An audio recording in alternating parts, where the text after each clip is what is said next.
वैशाली की दादी को शुगर है। डॉक्टर ने उन्हें सुबह शाम टहलने की सलाह दी थी, इसीलिए वैशाली अपनी दादी को रोजाना रेलवे स्टेशन तक घुमाने ले जाती थी।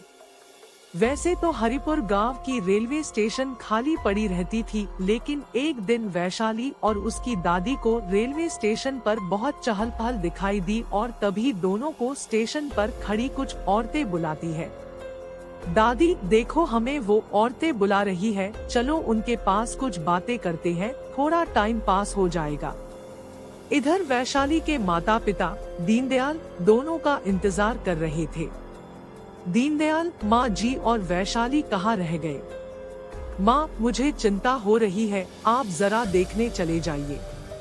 दीनदयाल वैशाली और अपनी माँ को देखने जाते हैं। तभी वो देखते हैं दोनों रेल की पटरियों पर पड़ी है और उनके सर पर चोट के निशान भी है। सपना, उसके पति रमेश आज पहली बार अपने भैया दीनदयाल के नए घर हरिपुर जा रहे थे। सपना, अजी जल्दी चलिए, हरिपुर मात्र एक ट्रेन जाती है और वो भी छूट गई तो हम वहाँ नहीं पहुँच पाएंगे। रमेश, हाँ बस तैयार हो गया, थोड़ा खाना खा लूं फिर चलते हैं।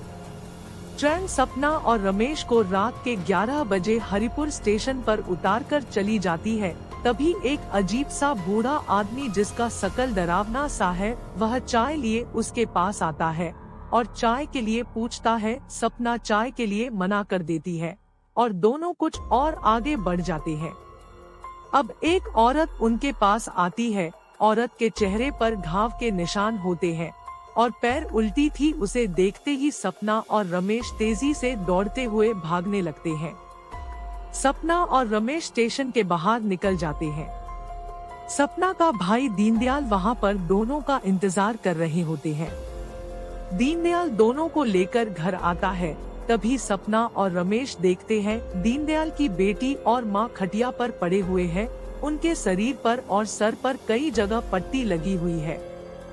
दीनदयाल, क्या बताऊं बहन, जब से इस गांव में आए हैं तब से हमारे घर कुछ भी अच्छा नहीं हो रहा है। सोचा था कि हमारे दादा परदादा यहाँ रहे हैं तो हमें भी शहर से वापस आकर यहाँ रहना चाहिए। एक सप्ताह पहले ये दोनों टहलने स्टेशन तक गई थी। मैंने देखा कि वो दोनों पटरियों पर पड़ी हुई है। मैं अगर थोड़ी देर बाद पहुंचता तो उनका सारा खून बह जाता। ऐसा लग रहा है जैसे कुछ लोगों ने इन्हें उठाकर फेंका है। मुझे तो समझ नहीं आ रहा है कि भला कौन हमारा दुश्मन हो सकता है। सपना, हमारे साथ भी उस स्टेशन पर कुछ अजीब घटनाएं हुई। जो भी मिला वह अंग्रेज साहब कह रहा था। रमेश, क्यों न हम गांव के किसी बुजुर्ग के पास जाकर उस स्टेशन के बारे में पूछताछ करें। रमेश, सपना और दीनदयाल तीनों गांव के सबसे बुजुर्ग व्यक्ति चुन्नी लाल काका के पास जाते हैं। चुन्नी लाल, ये घटना इतिहास में दर्ज नहीं है, मेरे जैसे कुछ गिने चुने ही जानते हैं। दीनदयाल, तुम्हारे दादा ठाकुर भीम सिंह अंग्रेजों के बंगलों पर नौकरी करते थे। आजादी की लड़ाई चल रही थी। 1940 में गांव के अंग्रेजों के खिलाफ मोर्चा निकला तो तुम्हारे दादा ने अंग्रेजों को खबर कर दी। वो अंग्रेजों के साथ मिल गए। जब अंग्रेजी सैनिक आए तो क्रांतिकारी स्टेशन पर छिप गए। अंग्रेजों ने स्टेशन पर खूब गोला बारूद बरसाया और फिर सारे क्रांतिकारी मारे गए। तब से उनकी आत्माएं स्टेशन पर भटक रही है। अगर तुम अपने परिवार की सलामती चाहते हो तो इस स्टेशन पर शांति यज्ञ करवाओ। दीनदयाल गांव के लोगों को बुलाकर घोषणा करता है।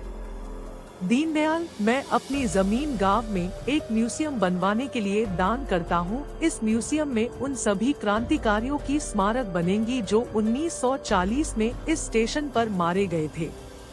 दीनदयाल गांव में म्यूजियम बनवाता है और फिर स्टेशन पर शांति यज्ञ करवाता है और फिर उसके बाद से हरिपुर स्टेशन पर डरावनी घटनाएं होना बंद हो जाती है।